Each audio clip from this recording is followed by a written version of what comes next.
praise. In all things I will shout for joy.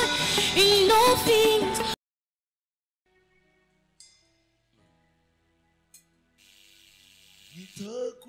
Nitakushukuru namna gani, Baba, nakushukuru namna gani,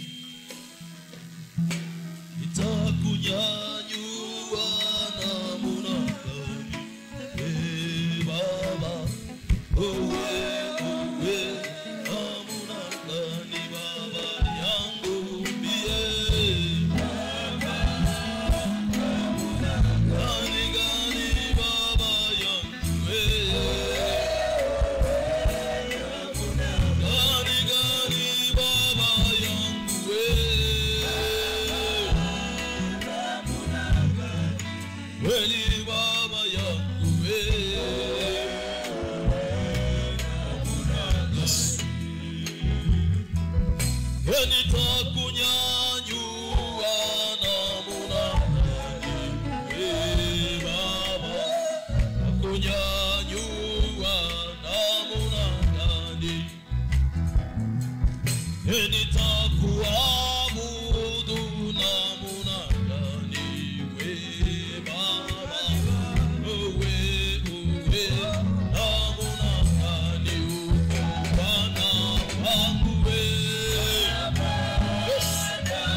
Merci pour ta bonté, merci pour ta gloire.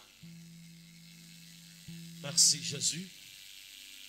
Merci kwa neema ya asubuhi ya leo. Pendant que le prédicateur est en train de monter, umpigie mikono juu ya Yesu Kristo. Je vais revenir avec 5 minutes seulement. Parce que je sens que Dieu est en train de parler. Mais mina étouffé misemo ya Mungu. Mais je vais encore revenir. Soyez richement bénis au nom de Jésus.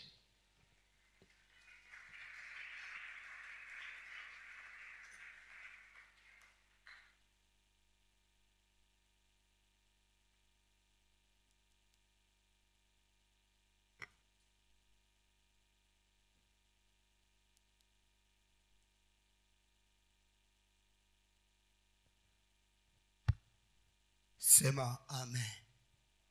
Sema amen. Sema amen ya munene.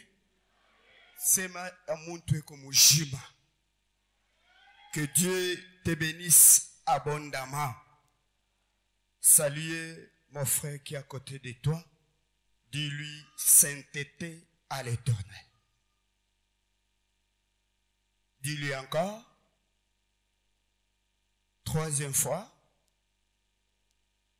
Maintenant, fermez ton appareil et acclamez pour le Seigneur Jésus-Christ.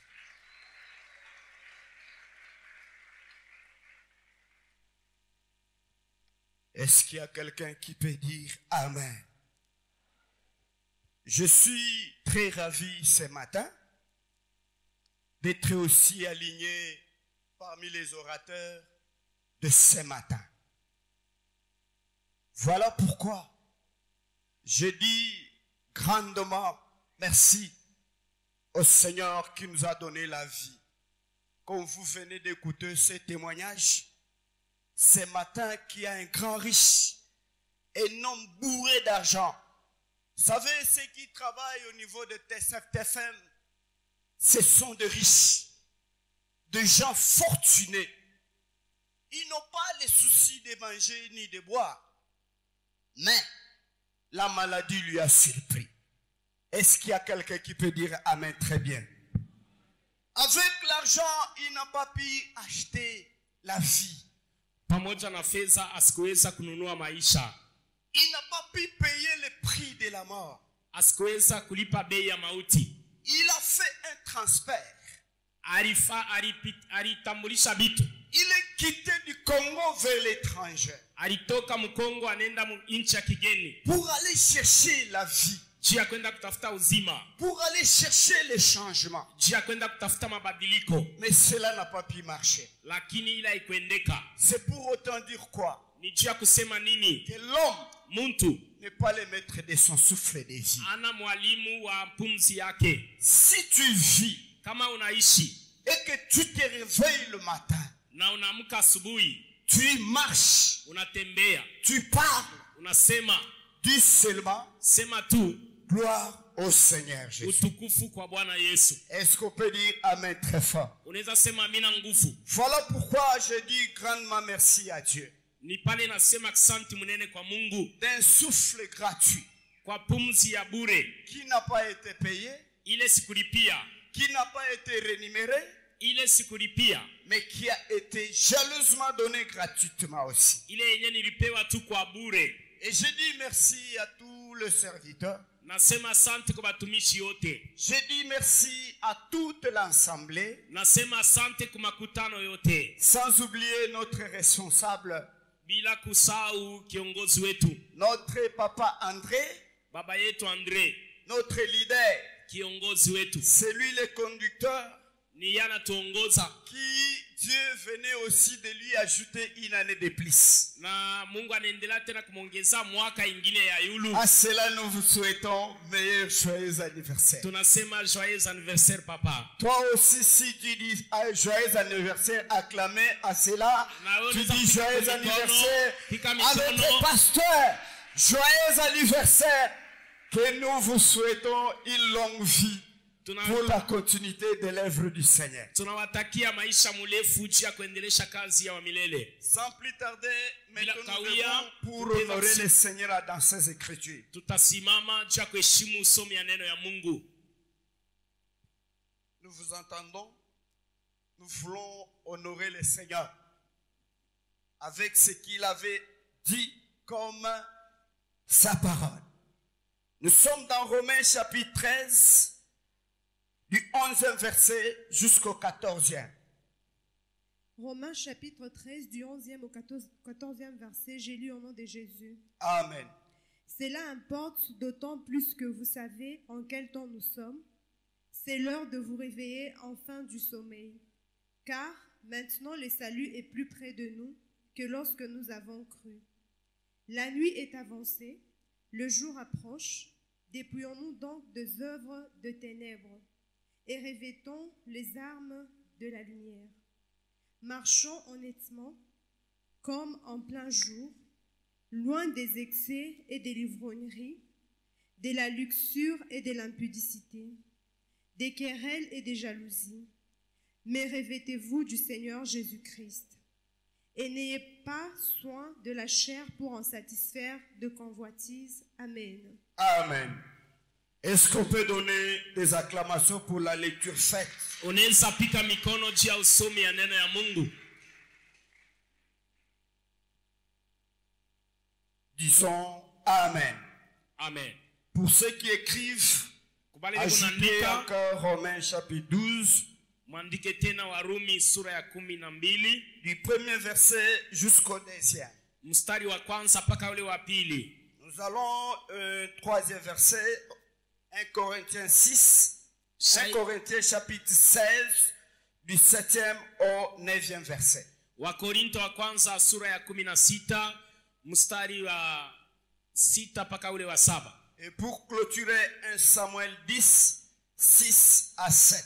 Jia kumaliza Samueli wa kwanza 10 kuanzia mstari wa 6 mpaka wa 7. Que Dieu bénisse sa parole et qu'il vous bénisse aussi au Mungu nom de abariki Jésus. neno yake na awabariki nanyi mjina la Yesu. Je pense, si nous faisons un pas en arrière, Kama tunarudia kiloko nyuma, le dimanche passé, on nous avait parlé sur quelle foi que vous allez avec ça au niveau de Shiloh. Juma jana balitusemezea kuhusu imani gani unaenda nayo mbele ya Shilo. C'était le dimanche du 11 au 6, du 11-6, 20-23. Ilikuwa ni juma ya le 11 juin.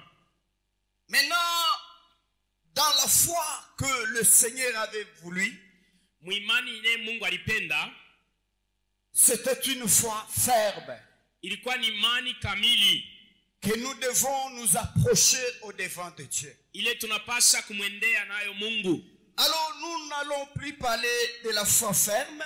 Hatutasema kuhusu imani kamili. Ce matin, nous voulons parler sur le temps de l'esprit. Wakati asubuhi ya leo tunapenda kusema juu ya wakati ya roho. C'est ça le thème que nous allons partager.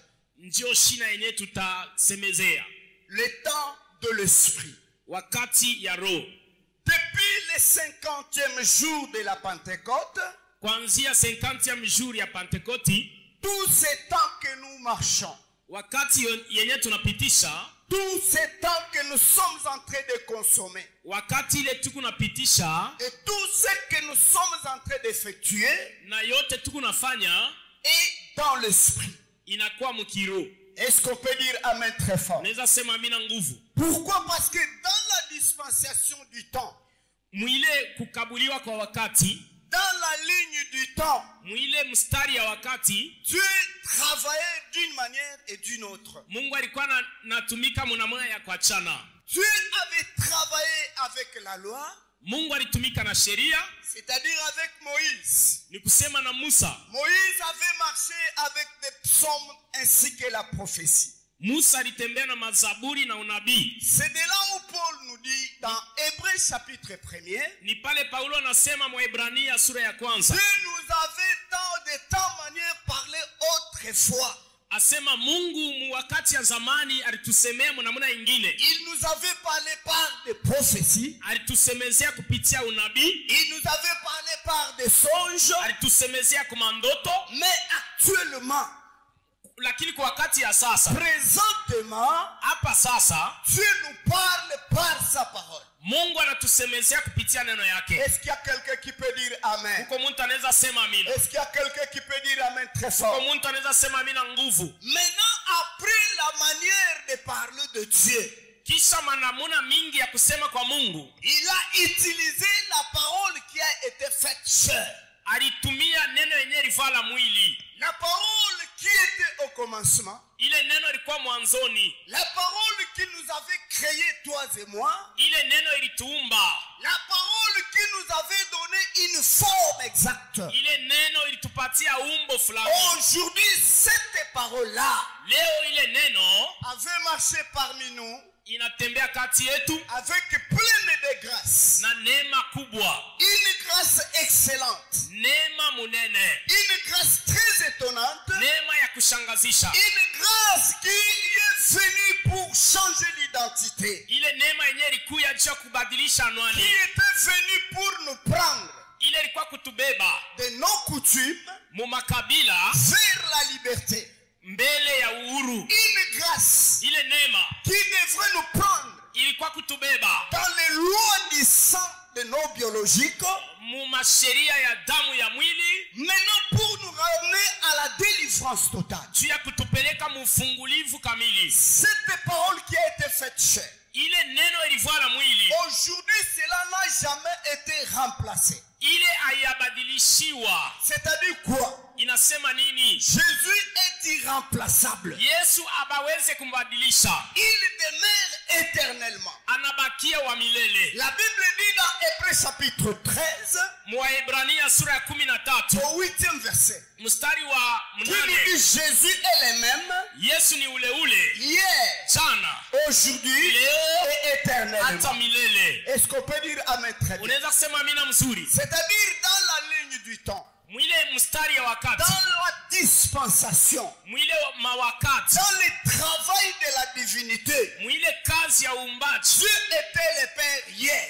Mungu alikuwa baba jana, Il prend le corps pour devenir le Fils aujourd'hui. alivuala mwili juu ya Et kuwa mwana leo, demain, c'est le même Dieu qui devient un na esprit. kesho yake ni yeye moya na Est-ce kuwa. qu'on peut dire amen très fort? Unaweza kusema amina nguvu. Est-ce qu'on peut dire amen très bien? Unaweza kusema amina mzuri. Voilà pourquoi dans Jean chapitre 4, Ndio maana mu Yohana sura ya du 4 23e au 24e verset, mstari wa 23 mpaka na 4, Jésus nous dit ceci. Yesu anasema hivi: L'heure vient wakati et inakuja, cette heure est déjà venue na ile wakati inakuja où les vrais adorateurs pale babudu ya kweli devront adorer le Père batamwabudu Baba en esprit mukiro et en vérité. na mukweli. Est-ce qu'il y a quelqu'un qui peut dire amen Uko très mtu fort? anaweza kusema amina nguvu. Est-ce qu'il y a quelqu'un qui peut dire amen très Uko fort? mtu anaweza kusema amina nguvu. De là Kwa kule à cela, Paul nous dit ceci. kwa ile Paulo anasema Il dit dans Colossiens chapitre 2, mu Wakolosa sura ya 2 au 8e et 9e verset. mstari wa 8 na 9, Il dit en lui,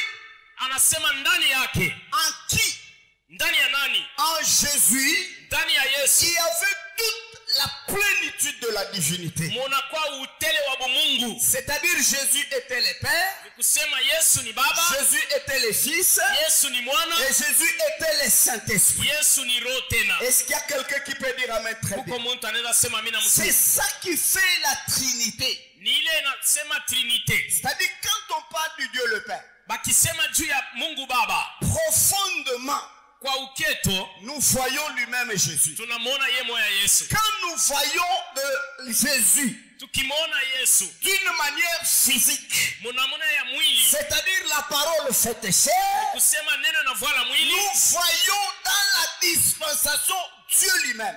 muile tunamwona tena Mungu ye moya. C'est pourquoi quand vous lisez Matthieu chapitre 2, Ukisoma Mathayo sura ya pili, vous comprendrez que Dieu avait dit ceci.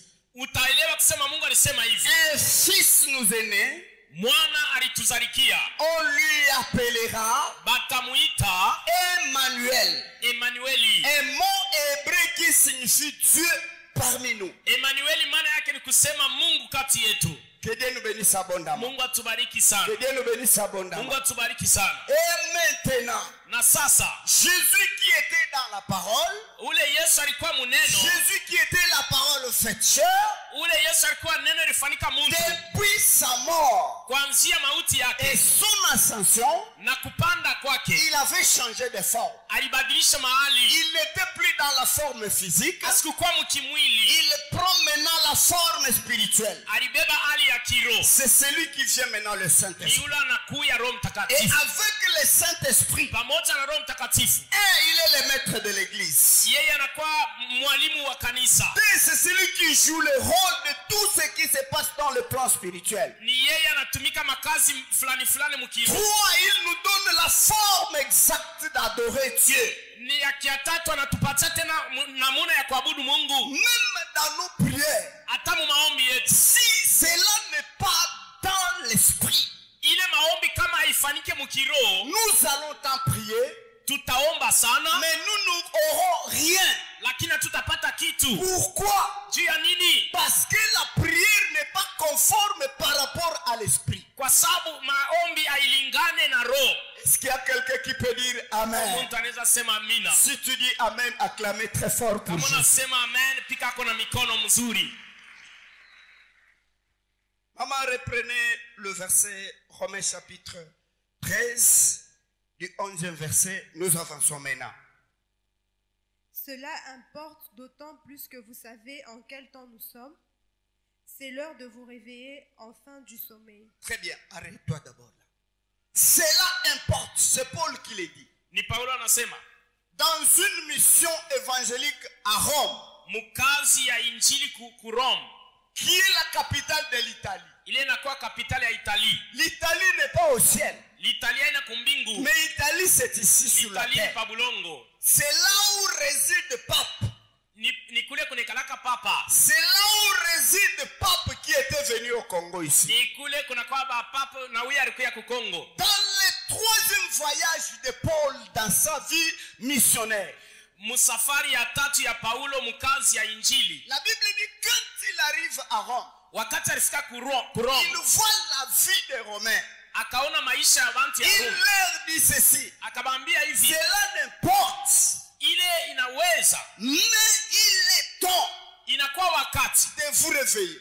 ya mwe kulamuka. Est-ce qu'on peut dire Amen très bien? Unaweza sema amina mzuri. Il est temps Wakati nenea, que vous pouviez vous réveiller du sommeil.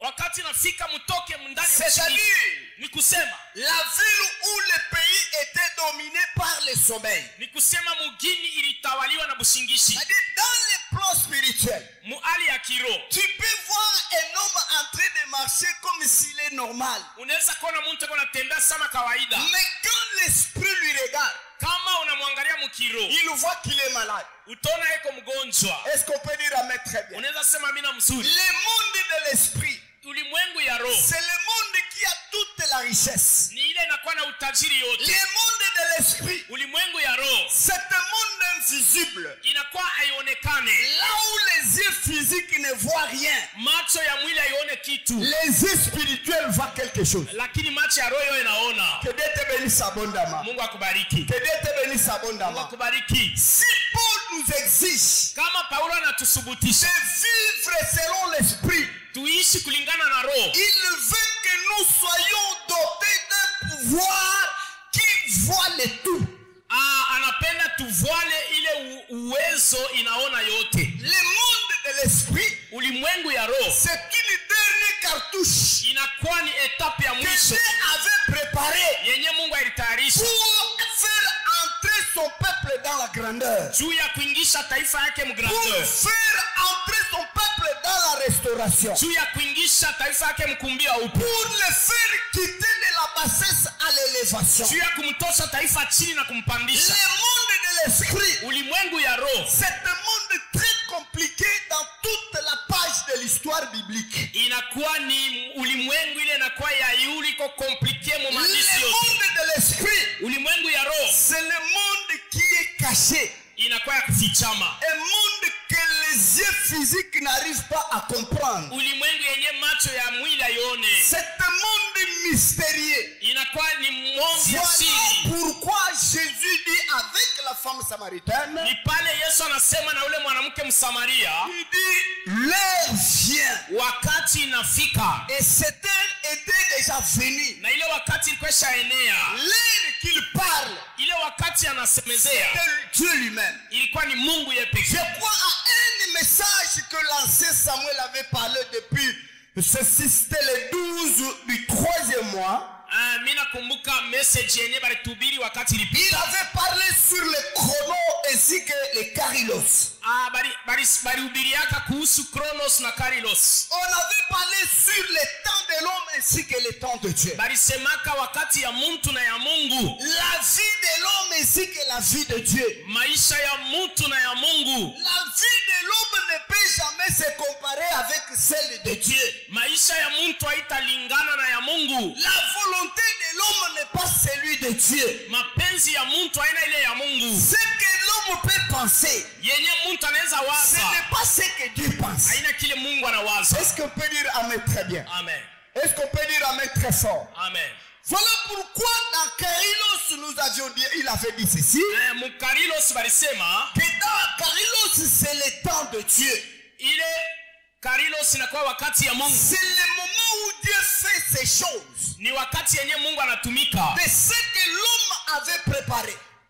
kulingana na vile mtu alitayarisha. S'il avait mal préparé, Kama alipanga mubaya, Dieu quand il descend, Mungu wakati anashuka, quand le temps de Dieu s'accomplit, kama wakati ya Mungu inatimilika, quand l'heure de Dieu s'accomplit, kama wakati ya Mungu inatimilika, tout ce qui a été abandonné, yote iliachiliwa, tout ce qui a été abîmé, ile iliharibika, tout ce qui a été détruit, ile ilipomolewa, devrait être restauré. inapasha kuumbiwa. Est-ce qu'il y a quelqu'un qui peut dire Amen? Kwa mtu anaweza sema Est-ce amina. qu'il y a quelqu'un qui peut dire Amen très Mtu fort? anaweza sema amina nguvu. Si tu dis un vrai Amen, sois restauré au nom de Kama Jésus. unasema amena mzuri, pata restoration mjina la Yesu. Paul dit aux Romains, Paulo anasema na Warumi, réveillez-vous du sommeil. mulamuke mutoke mu bushingishi. Pourquoi se réveiller? Juu ya nini batalamuka? Parce que dans le peuple de Dieu, il y a le sommeil. Kwa sababu ndani ya ile taifa ya Mungu Vous mulikuwa trouverez bushingishi. un enfant de Dieu Utakuta mtoto ya Mungu qui vient à l'église. uleko na kuya kukanisa. Dans l'église, Mukanisa c'est le corps qui est là. ni mwili tu iko pale, Mais l'esprit n'est pas dans l'église. lakini roho yake haina pale. Est-ce qu'il y a quelqu'un qui peut dire Amen très Kwa fort? mtu anaweza sema amina mzuri. Tu es à l'église physiquement, Uko mkanisa kimwili bule, mais spirituellement tu es à la maison. lakini mkiroho unabakia kunyumba. Tu es physiquement ici. Uko mkimwili hapa, Tes pensées ne sont pas ici. lakini mawazo yako haina hapa. C'est-à-dire Dieu ne te verra pas. Ni kusema Mungu asitakuona. Est-ce qu'on peut dire Amen très fort? Nasema amina nguvu. Pourquoi? Kwa nini? Dieu n'a pas besoin d'un corps vêtu des habits. Mungu ashitajie zaidi mwili. Oui, Ndio il nous avait donné le corps alitupatia mwili comme une enveloppe de l'esprit. kama vile basha ya roho. Est-ce qu'on peut dire amen très bien? Unaweza sema amina. Tu peux tant embellir le corps aujourd'hui. Unaweza kutengeneza mwili leo. Tu peux tant le nourrir aujourd'hui. Unaweza kulisha mwili Tu leo. peux le faire voyager d'une manière et d'une autre. Unaweza safirisha mwili mnamna Tu nyingine. peux le faire dormir même sur l'argent. Unaweza kulalisha mwili yako atapa fedha. C'est-à-dire le jour où le corps de l'esprit quittera ton corps. Nakwambia siku yenyewe roho itaacha Tout mwili ce yako. que tu avais fait comme propagande. Bile vyote ulifanya kama Tout mapropaganda. ce que tu avais fait comme campagne corporelle. Bile vyote ulifanya kama kampuni ya mwili. Ça sera zéro. Itakuwa sifuri. Est-ce qu'on peut dire amen très bien? Unaweza sema amina. Est-ce qu'on peut dire amen très fort? Unaweza sema amina. Nous ne disons pas de ne pas se vêtir. Atuseme mshivuale. Nous ne disons pas de ne pas acheter des habits. Atuseme mshinunue mavazi. Achète des habits pour l'enveloppe. Ununua mavazi juu ya Mais envelope. cherche à revêtir l'esprit par l'onction de la parole de Dieu. Inapasi uvale roho kupitia upako ya neno ya Mungu. Que Dieu te bénisse abondamment. Mungu akubariki. Que Dieu te bénisse Mungu abondamment. akubariki. Le réveil, l'esprit a au moins 4 éléments qui va nous amener à comprendre quelle est la volonté de Dieu. Roho inakuwa na mamambo ine yenye tatupeleka mkuelewa nini mapenzi ya Mungu. L'esprit a besoin d'un réveil. Roho inahitaji kuwa uamsho. C'est ça la première chose. Ndio kitu ya kwanza. L'esprit de Dieu Roho ya Mungu a besoin d'un réveil. inahitaji uamsho. C'est pourquoi la Bible dit, Ni pale Biblia nasema les jours de la Pentecôte, siku ya Pentekoti tout le monde était dans un même lieu. bantu banafunzi wote walikuwa fasi moja. Quand l'esprit était venu, Wakati roho ilikuya, ils ont commencé à parler en langue. hapa bantu banaanza kusema malugha mupya. Qu'est-ce qui a fait que les gens puissent parler en langue? Nini liwafanya baseme mu malugha? Ce n'est pas la parole qui les avait, Haina neno ile balikuwa nayo. mais ce qui a été l'élément de base, Ile ilikuwa nukta ya msingi. c'est le Saint-Esprit. Ilikuwa ni Roho Mtakatifu. Est-ce qu'on peut dire amen très fort? Unaweza kusema mimi na nguvu. C'est l'Esprit de Dieu. Ni roho ya Mungu. C'est pourquoi même quand nous venons à l'église, Hata kama tunakuya kukanisa, kujue bien que aina mangunjo Mungu anaonaka. il faut que tu saches que ce n'est pas les habits que tu viens présenter à Dieu. Mungu anaonaka esprit yako. Dieu voit ton esprit. Parce que la Bible dit, Biblia nasema Dieu est esprit. Mungu ni roho. C'est-à-dire même ceux qui devront l'adorer, Hata wale wanapasha kumwabudu, il faut chercher à quitter le corps physique. wanapasha kumwabudu mkiroho. Il faut chercher comment quitter le corps physique. Inafai kutoka mwatitidi ya mwili. Pensée yako itoke m'orgueil. Que tes pensées quittent l'orgueil. Itoke mu niveau ukwako. Que ça quitte le niveau charnel. Itoke mu rang social yako. Que ça abandonne ton rang social. Itoke mu makuta yako. Que ça abandonne ton ambition. Itoke mu kile wewe uko. Que ça abandonne ce que tu as. Uone que Mungu est au-delà de ce que toi tu es. Et tu dois considérer Dieu au-dessus de tout. Uone que ce que toi tu as aujourd'hui, Ya kusema kile uko nacho leo ce n'est pas à toi, haina kiako, mais cela appartient à ni Dieu. kia Mungu. Est-ce qu'on peut dire amen très bien? Unaweza sema mimi na nguvu. Cela veut nous dire quoi? Inapenda kusema nini? Quand nous venons chercher Dieu, Wakati tunakuwa kutafuta Mungu, nous devons apporter l'obéissance. ya kwanza tunapaswa kuwa na Nous utiifu. devons apporter la soumission. Ya pili tunapaswa kuwa na Nous unyenyekevu. devons chercher l'humiliation. Tunapaswa kuwa na kujishusha. Nous devons chercher à faire la volonté de Dieu. Ya ine tunapaswa kutembea mapenzi ya Mungu. 5, oublie toi-même. Na kia tano inafaa kujisahabu. Est-ce qu'il y a quelqu'un qui peut dire amen? Kuko mtu anaweza sema amina. Est-ce qu'il y a quelqu'un qui peut dire amen? Kuko mtu anaweza sema amina. Si tu dis amen, demande à celui qui est à côté de toi, est-ce que toi tu t'es déjà oublié? Wewe pale uko nesha kulisahabwa. Tu sais, toi tu es licencié.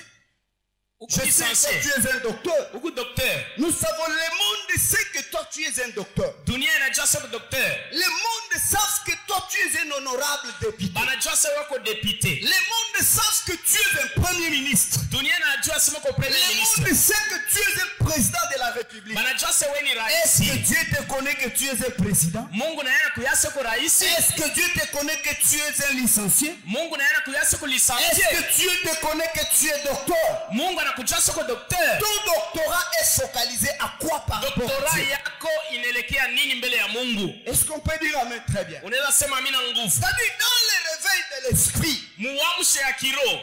nous devons abandonner ce que nous prenons comme élément primordial.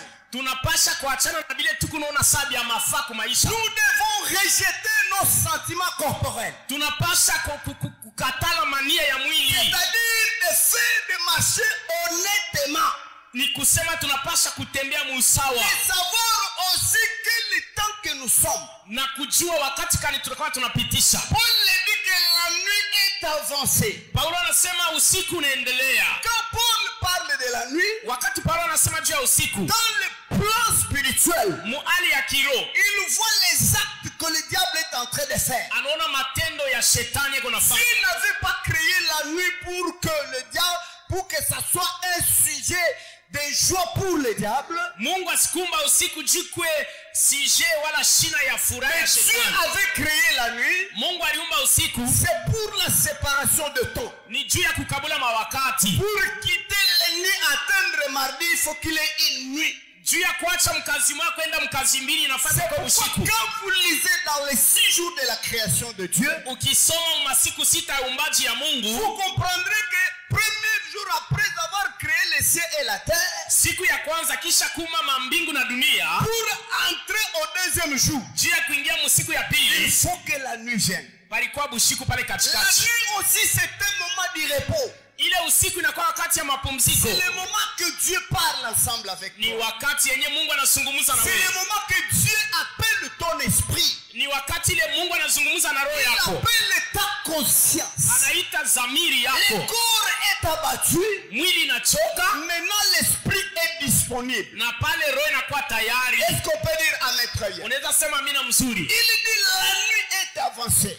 Busiku munaendelea Le salut approche. na wokovu unakaribia. Quand la nuit avance, Wakati usiku unaendelea, quand les difficultés avancent, wakati magumu inaendelea, quand les malheurs avancent, wakati ole quand inaendelea, les problèmes s'augmentent, wakati mambo inaongezeka, derrière toutes ces situations, nyuma ya ile mambo yote, sachez qu'il y a une visitation de Dieu. jua kusema kuna kwa kupekuliwa kwa Mungu. Est-ce qu'il y a quelqu'un qui peut dire amen? Kwa mtu anaweza sema amina. Est-ce qu'il y a quelqu'un qui peut dire amen très fort? Anaweza sema amina nguvu. Dans la maison de Dieu, tout s'écrit. Gloire. Si tu dis amen, que la visitation commence à entrer dans ta vie. Ukisema amina, upekulizi uanze maisha yako. Il dit la nuit est avancée. Anasema usiku mnaendelea Le jour est proche à vous atteindre. na mchana inakaribia. Première des choses, dépouillons-nous.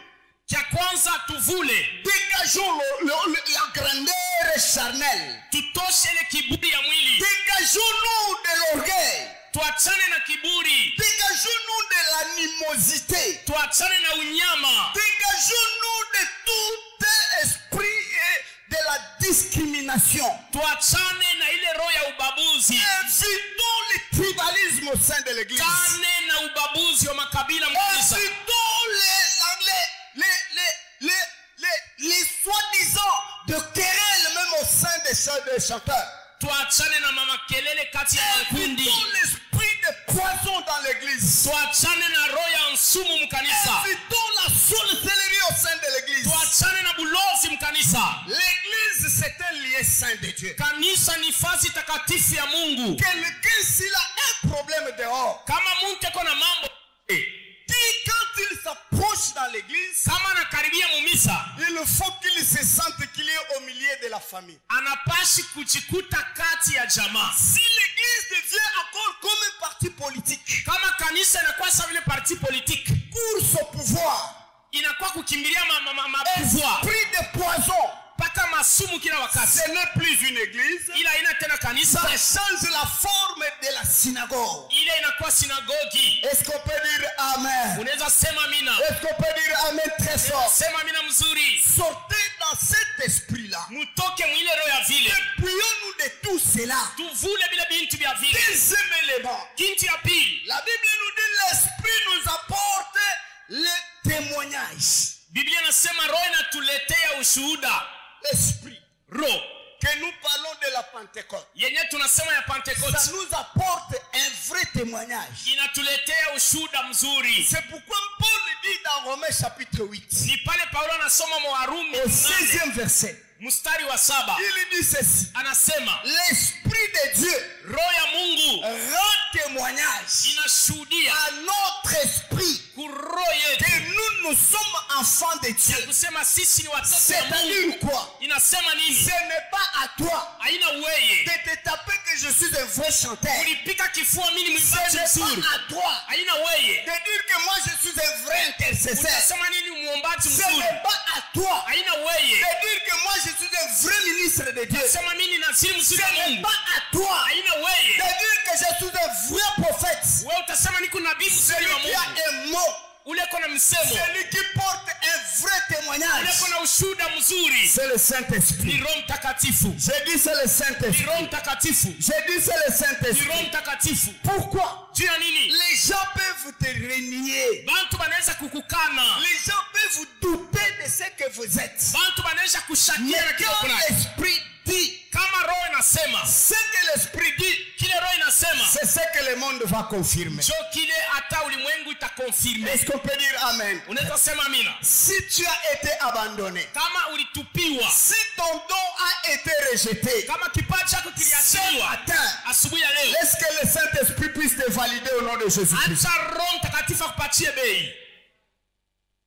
Sema Amen ya bien. Donne un bon amen. Témoignage haina wewe ndio utaanza kulipika kilari. Le témoignage, ce n'est pas toi qui peux le faire. Mie minayua kuimba. Moi, je sais chanter. Tu chantes pour qui? Unaimbia nani? Mie minayua kuomba. Moi, je sais prier. Qu'est-ce qui prouve que toi tu connais chanter, tu as prié? Ma preuve kunaonyesha sasa unajua kuomba ni nini. Qu'est-ce qui prouve que toi tu connais chanter?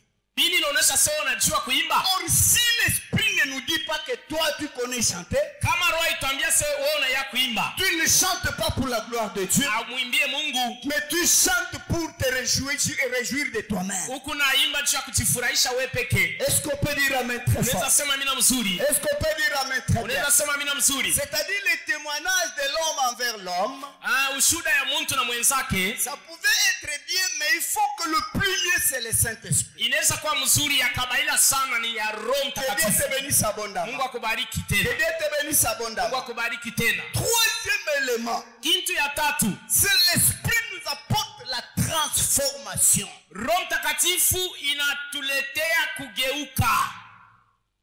La transformation. Kugeuka. Nous lisons dans Romains chapitre 12, du premier verset jusqu'au deuxième. Tutasoma Warumi 12, 1 à 2. Romains 12. J'ai lu au nom de Jésus. Amen. Je vous exhorte donc, frères, par la compassion de Dieu, à offrir vos corps comme un sacrifice vivant, saint, agréable à Dieu, ce qui sera de votre part un culte raisonnable. Ne vous conformez pas au siècle présent, mais soyez transformés par le renouvellement de l'intelligence, afin que vous discerniez quelle est la volonté de Dieu, ce qui est bon, agréable et parfait. Amen. Amen. Dites Amen très bien. Sema amen ya bien. Dites Amen très fort. Sema amen ya nguvu. Paul dit, je vous exhorte, frères, avec compassion. Paulo anasema na wasubutisha na uzuni banduku. Je pense que tout le monde qui connaît l'exhortation, Kila mtu anajua asubutisho ni nini. dans l'homélétique pastorale, il y a au moins trois manières de parler. Muna ya uchungaji munakuwa na muna tatu. Il y a l'exhortation, Kunakuwa subutisho, il y a la prédication, kunakuwa et il mahubiri, y a l'enseignement. na kunakuwa mafundisho. Mungu asifiwe sana. Que Dieu soit loué. Mungu ubariki sana. Que Dieu soit béni. L'exhortation, c'est-à-dire quelqu'un peut te dire, frère, acha bongo. L'exhortation inaweza kusema mtu anakuambia sema abandonne les mensonges. C'est-à-dire, il t'a exhorté pour le salut de ta vie. Ni kusema na kusubutisha juu ya wokovu ya maisha. Mais quant à la prédication, Kumahubiri, c'est-à-dire tu commenceras à expliquer qu'est-ce que le mensonge. Mungu ataanza kumanisha bongo ni nini. Quelle est l'origine du mensonge? Bongo bulianza wapi? Et qui est le père du mensonge? Na nani baba wa bongo? Maintenant, dans l'enseignement, Mu mafundisho c'est là où on va détailler le tout. ni pale batengia mu profondeur. C'est pourquoi Paul dit ceci. Ni pale anasema, Mes frères, je vous exhorte avec compassion. banduku na misubutisha La na chungu. compassion, c'est avoir pitié de quelqu'un. Ni kumuremia mtu. Mtu ashiwe kile kwako. Dieu, la personne ne sait pas ce qu'elle est. anakushikia huruma juu ya maisha yake. Et une autre personne a pitié de toi. Exemple, Kwa mfano, mtu ashakulewa analewa sana. quelqu'un s'enivre tellement. Anina mubalabala chini ya yu ashakulala bushingishi. Il va s'endormir sous soleil en cours de route. Les passagers commencent à le regarder. Oh, il est ivre.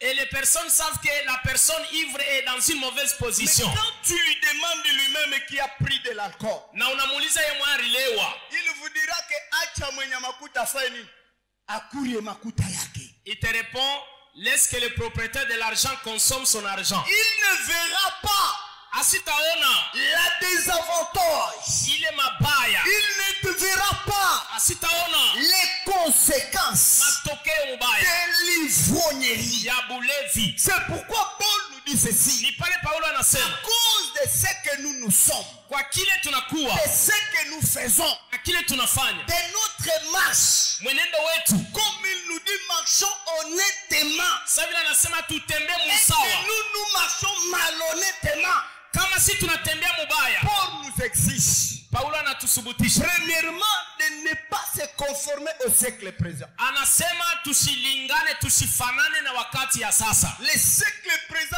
a fait que le peuple puisse être écarté devant Dieu. Hii wakati ya fanya taifa ya Mungu itengane na Mungu. Quels sont les moyens que le diable utilise pour l'écartement? Ni manjia kani shetani kuna tumikisha juu ya kutosha bantu munjia nzuri. Ce sont des téléphones que vous avez en main. Kia kwanza ni masimu mnakuwa nayo. Vous trouverez des réseaux, de plusieurs réseaux qui peuvent t'amener à être debout de 20 heures jusqu'à 4 heures du matin en train de consulter. Utapata internet na kupropose mabintu bile bitakubeba wakati mrefu. Mais dans la prière, tu n'as même pas une heure à prier. Lakini mu maombi hauwezake kufanya hata saa moja. Même devant la nourriture, tu ne pries même pas. Hata mbele ya chakula uombake mbele ya Tu kuya. es maintenant lancé et plongé dans ce que toi tu vois dans ton ordinateur, dans ton appareil. Unabebewa na bile kunaona msimu yako mu ordinateur yako. La science, la modernité a tué les siècles.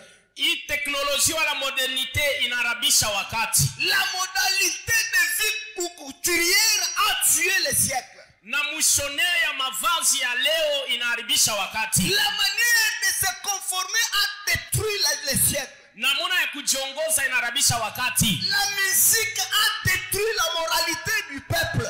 Mimbo inarabisha tena ile heshima ya mtu. Maintenant, quand l'esprit de Paul vient au milieu de nous, Kama roho ya Paulo inakuwa kati yetu, Paul dit ce matin, inasema asubuhi ya leo, frère, je t'exhorte avec compassion. ndugu na kusubutisha na mapendo. Ma sœur, je t'exhorte avec compassion. Dada na kusubutisha na mapendo. De ne pas suivre les siècles présents, Usifuatilie mwenendo ya sasa, mais d'être transformé lakini ubadilike par le renouvellement de l'intelligence. kupitia kuumbiwa upya kwa akili. La transformation, Mabadiliko c'est quitter d'un état à une autre. ni kutoka sehemu fulani ya maisha kwenda Les mwingine, changements de vie. ni kubadilisha namna ya kuishi. Si tu as été trop occupé scientifiquement, Kama ulikuwa mwenye kubebewa na makazi ya laissez sayansi, le temps maintenant, laissez le terrain vide pour que l'esprit puisse aussi dominer. ni wakati ya kuacha kiwanza wazi juu ya roho nayo itawale. Est-ce qu'il y a quelqu'un qui peut dire amen ce Mtu matin? anaweza kusema amina tena. Est-ce qu'il y a quelqu'un qui peut dire amen très Mtu anaweza fort? kusema amina nguvu. Dans la maison de Dieu, tout s'écrit.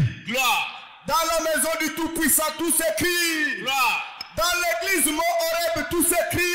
gloire. Acclamez pour le Seigneur. Pigia Mungu mikono. C'est-à-dire, nous sommes appelés à être transformés. Tunaitwa kubadilika. Par quoi?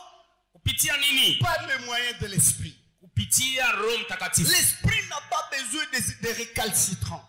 Roho haitafute bantu ya kiburi. L'esprit, tu ne le trouveras pas en dehors de l'église. Roho Mtakatifu hautampata nje ya kanisa. L'esprit travaille souvent au sein de l'église. Roho Mtakatifu kunafanya kazi ndani ya C'est kanisa. pourquoi quand vous lisez la Bible, Wakati unasoma Biblia, vous comprendrez que dans la venue de l'esprit, mutelewa mkuya kwa roho. Il y avait deux qualités du peuple. Mulikuwa bantu aina mbili. Un peuple qui était barricadé dans une maison. Kulikuwa bantu benye kulifungia mu nyumba. Et il y avait aussi un peuple qui fêtait. Na kulikuwa bantu barikuwa wanafanya Ne maskara. soyez pas, nous avions dit la fois passée, Tulisema wakati ilipita que un peuple qui était dans la fête, bale bantu barikuwa mu mafeti. c'est un peuple des amortissements. Balianza kwenda kuchoka. C'est un peuple où les gens se méfiaient d'eux-mêmes. Bale bantu baranza kuangaikia dunia. Les gens qui étaient ivres de vin, maintenant ceux qui étaient dans la maison, ce sont eux qui devraient recevoir l'onction de Dieu. C'est eux qui devraient recevoir la puissance. Sans la puissance de Dieu, même les démons, tu n'as pas le pouvoir de chasser. Tu n'as pas le pouvoir de mettre en dehors de toi ce qui est comme un élément destructif.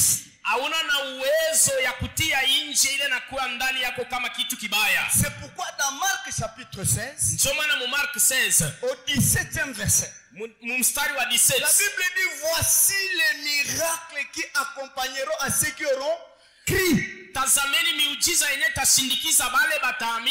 Est-ce qu'on peut dire amen très bien? Voici les miracles qui accompagneront à ceux qui auront crié.